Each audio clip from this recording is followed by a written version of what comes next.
In the name of Allah, the Beneficent, the Most Merciful, myself Saqibul Islam, teacher, Government Primary School, Chakimala Afan. Assalamu alaikum, my dear students.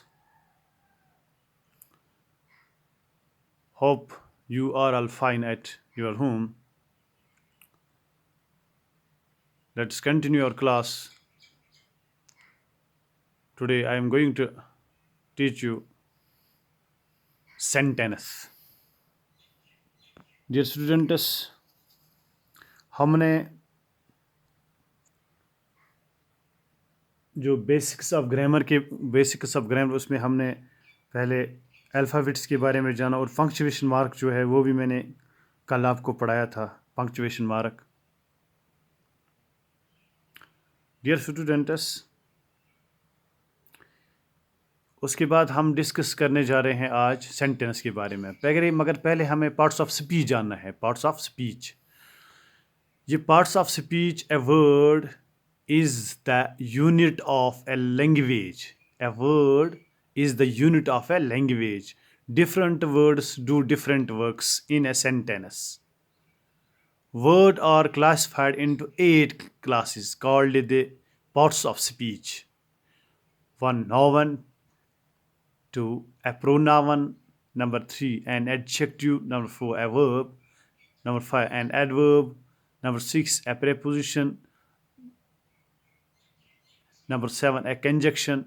Number 8, an interjection. Dear students, क्या कहते हैं यहाँ पे? यानी इंसान अपनी ज़बान से जो भी आवाज़ निकालता है, इसका नाम वर्ड यानी लफ्ज़ है. जो मैंने कल भी आपको बोला, वर्ड के बारे में हमने कल डिस्कस की थी. यानी हमने लेटर के बारे में डिस्कस किया. उसके बाद हमने वर्ड यानी कि लेटर से क्या बनता है, वर्ड बनता है. अब वर्ड से हमें सेंटेंस बनाने हैं. अब इसी के बारे में हम आज सेंटेंस के बारे में जानेंगे इंशाल्लाह, फिर कंटिन्यू करेंगे. कल भी हम क्लास इसी बेसिक्स ऑफ इंग्लिश ग्रामर. और यहाँ पे लिखा गया है कि यानी लफ्ज़ है, मुख्तलिफ लफ्ज़ों को जोड़कर एक जुमला बनाया जाता है. जुमले को सेंटेंस कहते हैं. अंग्रेज़ी ज़बान में ये वर्ड इंसान सिर्फ 8 तरह के निकाल सकता है. इसको पार्ट्स ऑफ स्पीच कहते हैं. जैसे मैंने आपको बोला यहाँ पे कि यहाँ पे जो हमारे कितने parts of speech, 8 classes called the parts of speech. यानी कि सिर्फ 8 तरह के यानी कि हम वर्ड, इंसान सिर्फ अपनी ज़बान से कितने वर्ड निकाल सकता है, 8 तरह के वर्ड. इसको हम पार्ट्स ऑफ स्पीच कहते हैं. वो कौन कौन से हैं? वो नाउन है, प्रोनाउन है, an adjective, an verb, an adverb, a preposition, an conjunction, an interjection. Dear students, अब हमें पहले जानना है सेंटेंस के बारे में, क्योंकि हमने वर्ड कल किया कंप्लीट. आज हम सेंटेंस के बारे में जानेंगे. यानी कि थोड़ा मैं आपको कल का जो हमारा सबक था, थोड़ा उसको याददाश्त करने के लिए मैं ये बात कह रहा हूँ आपसे.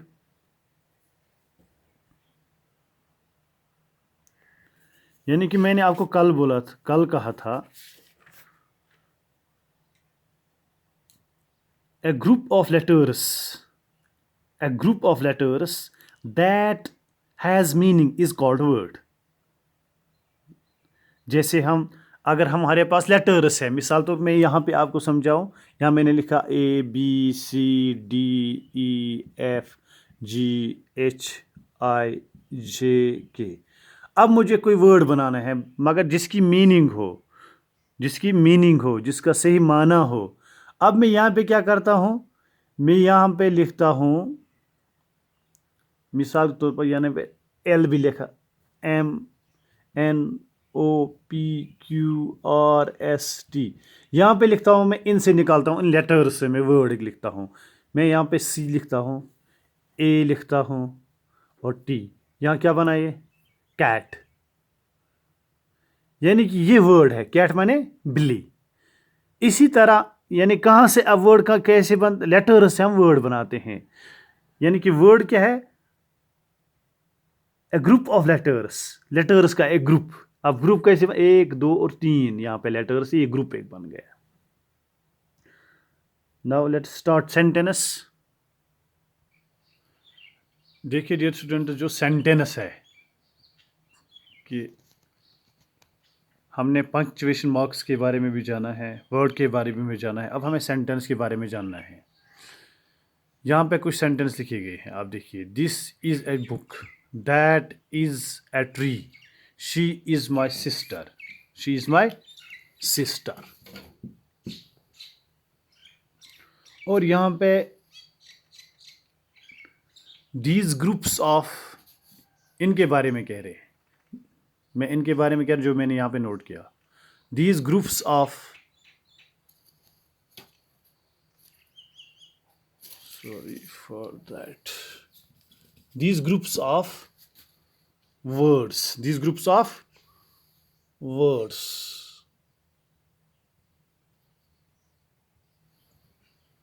these groups of words are sentences।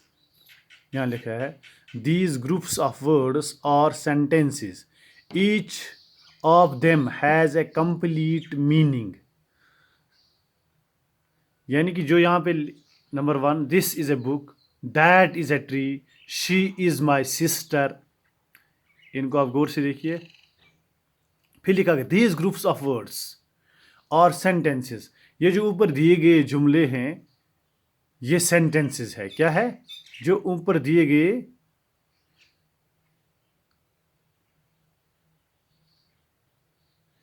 यानी कि ये सेंटेंसेस है। दीज ग्रुप्स ऑफ वर्ड्स, जो ऊपर से वर्ड्स का ग्रुप दिया गया है, लफ्ज़ों का एक ग्रुप बनाया गया है। देखिए एक group, this is a book, और ये जो ग्रुप है और सेंटेंस, ये जुमले हैं। क्या है? जुमले हैं। अच्छी तरह, this is a book, these groups of words और सेंटेंसेस, और ये जुमले हैं। Each of them has complete meaning, यानी कि ईच ऑफ देम, इन सब का मुकम्मल माना है। Sentence is a group of words, sentence is a group of words which has complete sense. each sentence begins with a capital letter, each sentence ends with a full stop और question mark। यहाँ पे blue line से लिखा गया, आप देखिए इस box में, a group of words that has a complete sense is called a sentence। यानी कि वो लफ्ज़ों का एक मजमा, यानी कि लफ्ज़ों का मजमा जिसका मुकम्मल माना हो, वो जुमला कहलाएगा। देखिए इसी तरह अगर मैं यहाँ पे लिखूं, सिंपली अगर मैं यहाँ पे लिखूं कि is on the book table the, मैं यहाँ पे लिख रहा हूँ मिसाल के तौर पर, आप इसको गौर से देखिए। ये मैंने यहाँ समझिए ये सेंटेंस है। जिस मतलब वो लफ्ज़ों का मजमा जिसका माना हो वो जुमला कहलाएगा, जिसका सही माना हो। हाँ ठीक है। अब मैं यहाँ पे आपको सिंपली मैं थोड़ा आपको समझाने के लिए यहाँ पे एक लाइन कुछ सेंटेंस लिखूँगा। अब देखिए इनको गौर से। मैं यहाँ पे लिखता हूँ, ए इज शी गर्ल,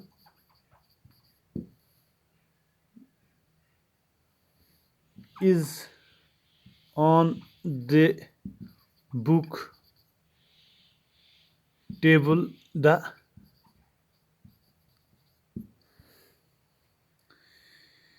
ये मैंने यहाँ पे लिखी। क्या लिखा मैंने? Is she girl is on the book table the. क्या ये मुकम्मल जुमले हैं? क्या ये मुकम्मल सेंटेंसेस है? ये भी है ए ग्रुप ऑफ वर्ड्स, ये भी है ग्रुप ऑफ वर्ड्स, बट इनकी जो मीनिंग है वो सही नहीं है, इनकी जो सेंस है वो सही नहीं है। दैट इनको हम सेंटेंस नहीं कहेंगे, ये सेंटेंस नहीं है, क्योंकि यहाँ पे जो ग्रीन आपको फिर ब्लू की लाइन की तरफ में a group of words that has a complete sense is called a sentence, यानी कि इनका माने सही नहीं है, इनकी जो सेंस सही नहीं है। अब दूसरी बात, यानी कि जो हमारा सेंटेंस है वो बिगिनस विद कैपिटल लेटर, यहाँ पे तो सवाल है, एंड्स विद फुल स्टॉप, यहाँ तो फुल स्टॉप है ही नहीं, इसलिए इस तरीके से भी और माना के लिहाज से भी ये सेंटेंस नहीं कहलाएंगे।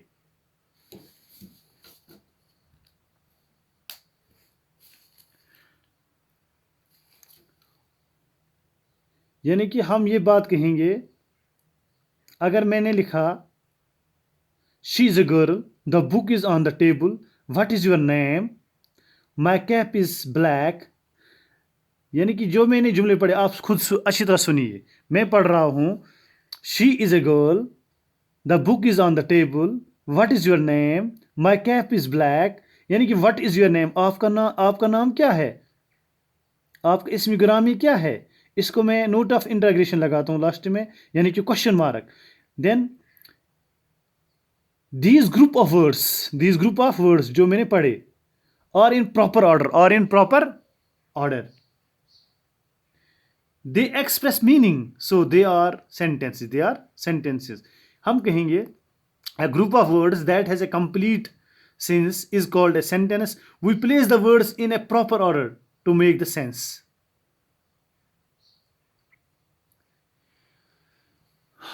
Thanks dear students. उम्मीद है कि आपको सेंटेंस के बारे में अच्छी तरह समझ आया होगा।